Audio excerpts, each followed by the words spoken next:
นี่อันนี้แล้วได้เนี่ยมันบอกจะน้อยนี้แล้วเลยมันบ่เนี่ยเอาไปมาได้เลยเนาะบรรยากาศยามเช้าๆโอ้ยังบ่แล้วเนาะจะน้อยไปหุดข้าวบ่จะน้อยนี่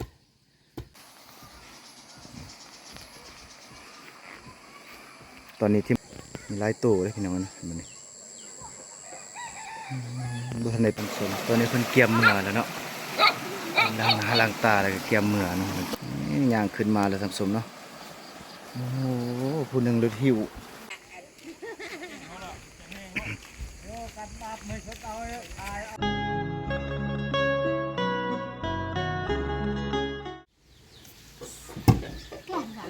วันจะมาอยู่ในใดจักมือนะบ่ฮะแม่นบ่วันแต่ว่าซื้อเราเนี่ยซื้อวันบ่ซื้อวันเนาะวัน วันทุกที่บ่แม่นเลยเนาะซื้อก็งามคนก็งามเสือก็งามอีกเสือดำอึกปึกเลยเป็นอะไรต่อพัดอีกบัดนี้รอบสุดท้ายบ่บัดนี้อันนี้แล้วได้เนี่ยมันบอกจะน้อยนี้แล้วเลยมันบ่เนี่ยเอาไปมาได้เลยเนาะโอ้บ้านคอยกับตำเข้าคือกันบ้านคอยกับแต่ภาษาบ่คือกันมันบ่มีผู้ตำแล้วเดี๋ยวนี้เขาใส่หุงซีหมดเลย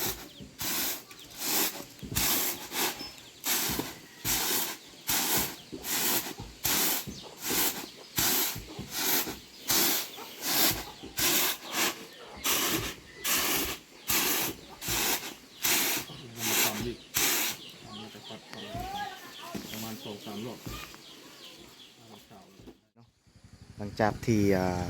น้องวันเพิ่นได้ตำเข้าตัวไก่จะเสร็จแล้วทีมงานเฮาได้ขึ้นมาเทิงพี่น้องเลยมาเบิ่งภาพบรรยากาศเก็บภาพบรรยากาศให้ท่านผู้ชมแต่เบิ่งรับชมอยู่ในออมแอมเลยว่าทุกมุมเลยทุกอันนั้นโซนในหมู่บ้านนี่เนาะว่าจะเป็นอะไรท่านผู้ชมเนาะมาเบิ่งทางนี้อาจจะบ่มีกิจกรรมแต่มาเบิ่งภาพบรรยากาศรวมๆเนาะว่าแกจะพาให้เบิ่งเนาะเห็นบอกท่านผู้ชมทางนี้มันจะเป็นเนินสูงเนาะทางนี้เนาะจะสูงกว่าทางนั้นเนาะหมู่บ้านนี้หมู่บ้านนี่ฝั่งหนึ่งนี่สูงแต่ฝั่งหนึ่งนี่ต่ำท่านผู้ชมสังเกตเบิ่งนำกันเนาะฝั่งนี้นี่สูงท่านผู้ชมนะ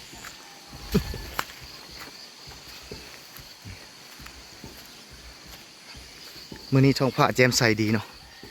เมื่อวานนี่ฝนตกพี่น้องเนาะมันนี่สู้เบิ่งเด้อสิให้เบิ่งเนาะนี่ทางเขาขึ้นมาท่านผู้ชมเนาะเห็นบ่นี่มันทางเขาขึ้นมาจะมีสายน้ำเลยอยู่รวมกันเห็นบ่บรรยากาศรวมของหมู่บ้านเลยท่านผู้ชมอันนี้มันจุดที่กระเจ้าตำข้าวเมื่อกี้นี่จุดนี้เนาะโอ้โหก็สวยสดงดงามเลยท่านผู้ชมเนาะมันนี่จะมีสายน้ำผ่านอยู่กลางหมู่บ้านเลยได้ยินบ่เสียงกระเจ้าตำข้าวท่านผู้ชมเห็นบ่ต่ำมันเสียงตำข้าวด้าน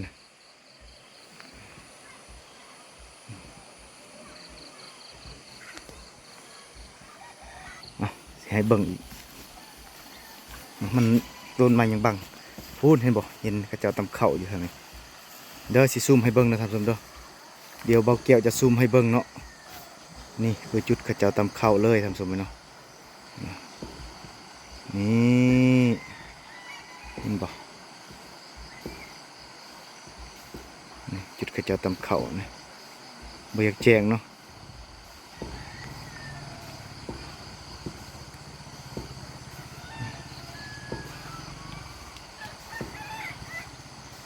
จะเป็นสายน้ำเห็นบ่กลางหมู่บ้านนี่ท่านผู้ชมภาพบรรยากาศโคตรคักเลยเห็นบ่ฝั่งนั้นก็มีอีกหลังหนึ่งฝั่งนั้นมีอีกหลังหนึ่งอยู่สูงนะฮะเนี่ยเธอเบื้องนั้นก็สูงเบื้องนี้ก็สูงแต่ทางกลางนี่รูปลงหมู่บ้านนี่บรรยากาศยามเช้าๆ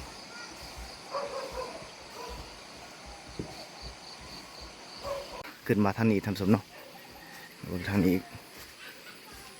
คือได้ยินเสียงเขาเจ้าตำเขาอย่างนี้เนาะไปเบิ่งน้ำกันเนาะเบิ่งหลายๆมุมแม่นสองไอ้น้องบ่ตำเขานะ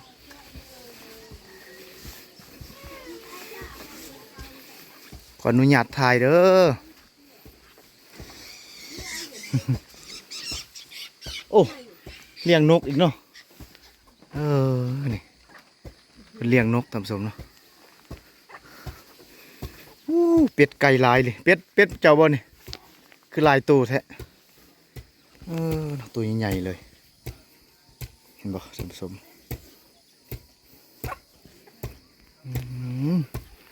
ตำแต่เศร้าแล้วบ่นแต่เศร้าบ่ตำเป็นเด็กบ่โอ้ยังบ่แล้วเนาะจะน้อยไปหุดเข้าบ่จะน้อยนี่บ่ได้ไปเข้าท่านสุกบ่หรืออะไร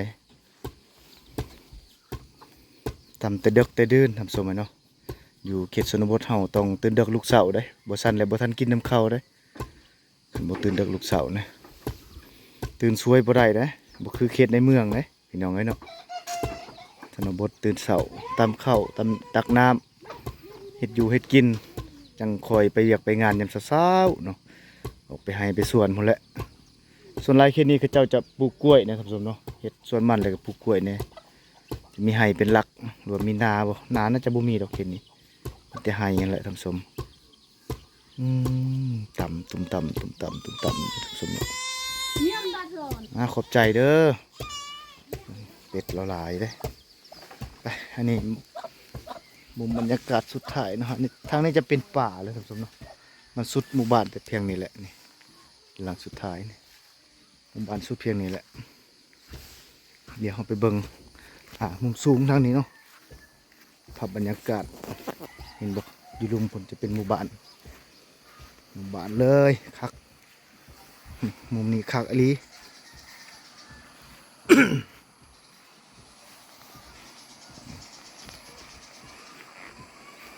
ตอนนี้ทีมงานเรากำลังเตรียมเสียวภาพมุมสูงเนาะนี่ท่านผู้ชมบินได้อยู่บ่บัดนี้บ่จะบอกได้แบตหมดเลยยันน้ำหมอกแบบน้ำหมอกมีจับปีก มันบินบ่ได้เนาะอย่าบอกได้แบตหมดได้แล้วภาพมุมสูงอะไรท่านผู้ชมเนาะทีมงานเรา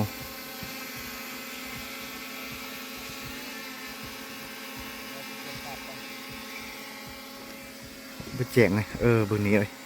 ให้แน่ไง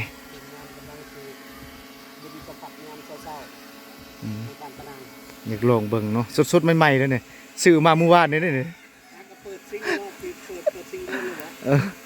หากมาบินในบ้านนี่ได้เพราะท่านในบินจักเถื่อนเนาะโอ้ไปแล้วพี่น้องบ้านนี้เนาะไปแล้ว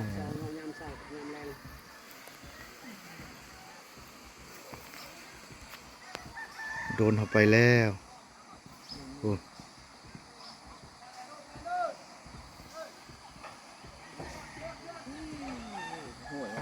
คักเลยบ้านเนาะหมดเลยแต่มาใหม่ก็บินขนาดอาจารย์เนาะเอาบิน2 เทื่อก็เป็นมันบริยากเนาะคือขับรถอะไรเอาตัวอะไรเกียร์นั่งเกียร์โซ่อะไรตำเข่าอะไรครับสมเนาะพุ่นไปพุ่นแหละอย่างลงไปเนาะเบิ่งจากสูงไปหาต่ำบันนี้เนาะหลังจากเขายางขึ้นมาแล้วบันนี้เขายางลงไปพุ่นแหละไปหาจุดอยู่ต่ำที่สุดเลยเนาะเขาชี้ออกไปใส่รถเขาเนาะตอนนี้เขากำลังเกี่ยมสิเดินกลับเลยกลับเนาะบางทีต้นแรงได้มาใหม่นะ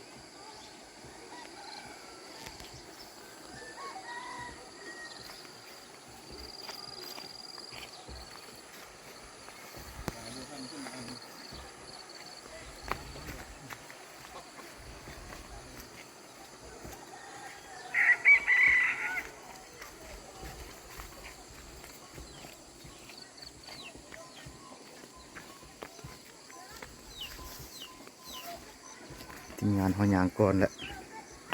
สม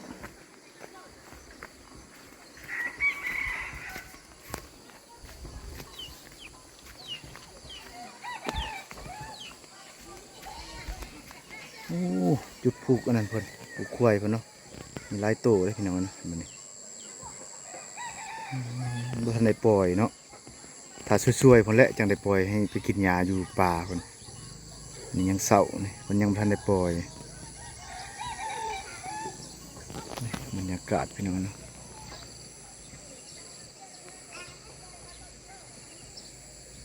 ประมาณนี้เลยท่านผู้ชมตักน้ำเนาะที่หมู่บ้านเพิ่นใส่น้ำห้วยจะเป็นห้วยแยกอีกห้วยหนึงเบื้องนั้นเนาะเขาจะบ่ใส่ห้วยตัวนี้อันนี้เป็นห้วยที่พาบ้านเขาเจ้าเนาะแต่เพิ่นบ่ใส่เพิ่นจะใส่ห้วยตัวนั้นต่างหากเพิ่นใส่เพิ่นเอาตักเอามากินเนาะมาจากตรงนี้ห้วยตัวไก่ได้จากออกจากบ้านประมาณ 4-500 เมตรได้เอามาบนจุดตักนี่เนาะท่านผู้ชมเนาะเป็นน้ำใสสะอาดเลยท่านผู้ชมเนาะ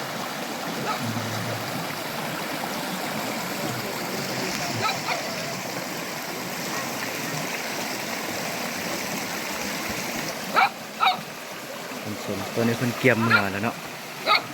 ดังหน้าล้างตาแล้วก็เกียมเมื่อเนาะหลังจากเพิ่นตักน้ำสิเต็มแล้วเนาะมันสิเกียมออกเมื่อได้ท่านผู้ชมเลยเนาะ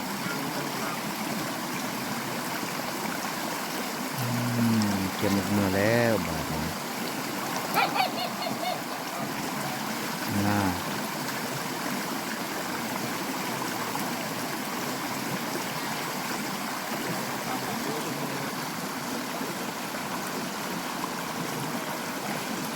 ยังถ่าอีก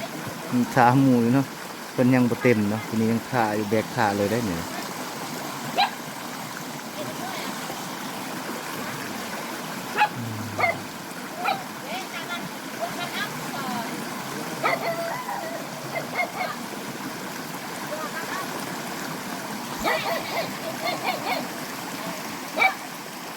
ตัดแล้วตามผู้ชมเนาะ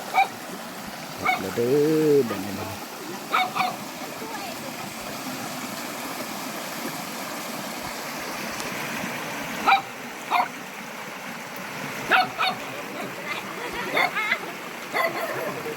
คอยย่างเด้อแม่เฒ่าเด้อคอยย่างเด้อย่างขึ้นมาแล้วท่านผู้ชมเนาะโอ้โหผู้หนึ่งรถหิวผู้หนึ่งรถหับเนาะ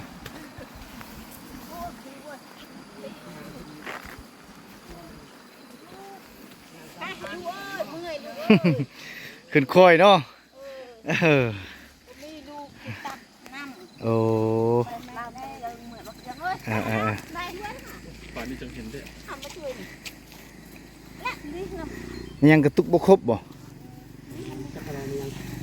ปิ้งบ่กลับแล้วบ้านนี้ทำสมเนาะ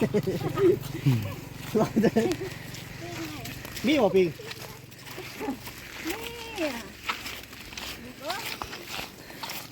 เรานี่บ่มีเกือบเลยได้เราเนี่ยบ่มีเกิบบ่มีเงินชูอยู่บ่ย่างในตีนเป็นหามน้ำเมื่อละอีกคนเนาะมีกัน คนข้าพอท้อคนไผ่กับพอถอย สูสีกันบ่มีกันเตือ โอ้แล่นเอาได้เนี่ย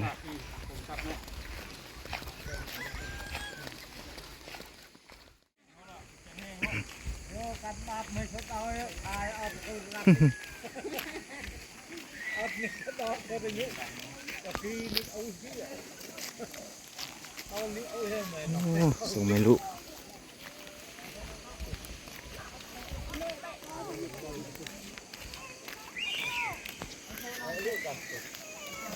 โอ้เหือนเราอยู่นี้เนาะพี่ได้เหือนเราจะทำพี่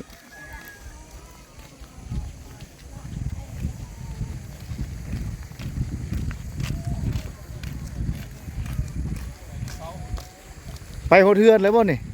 ไปส่งโหดเทือนเราเลยบ่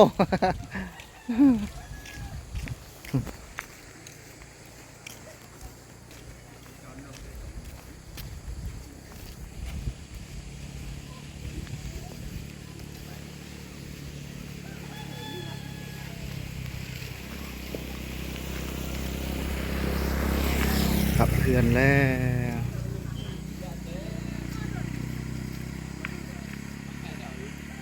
ไป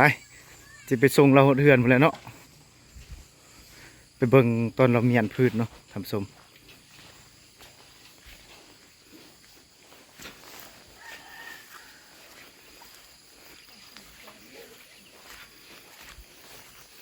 ไปใส่เลยลูกสาวแล้วเข้าเฮือนแล้ว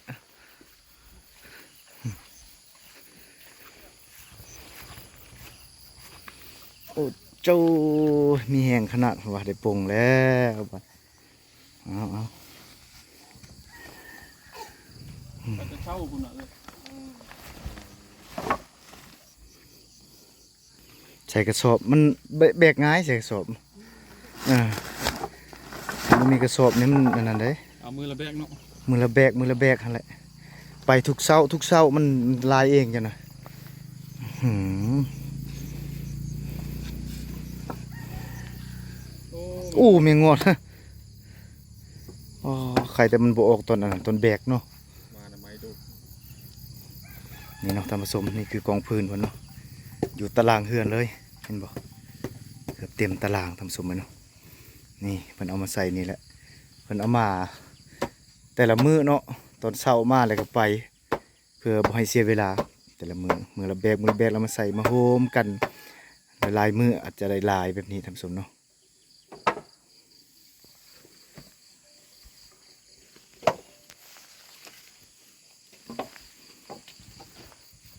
นี่ลูกชายแล้วยืนมาเบิ่งแล้วยืนมาเบิ่งทีมงานเฮาถ่ายแล้วอันนี้คือเฮือนเราท่านผู้ชมเนาะเรือนสันบ้านซองเราประมาณนี้เลย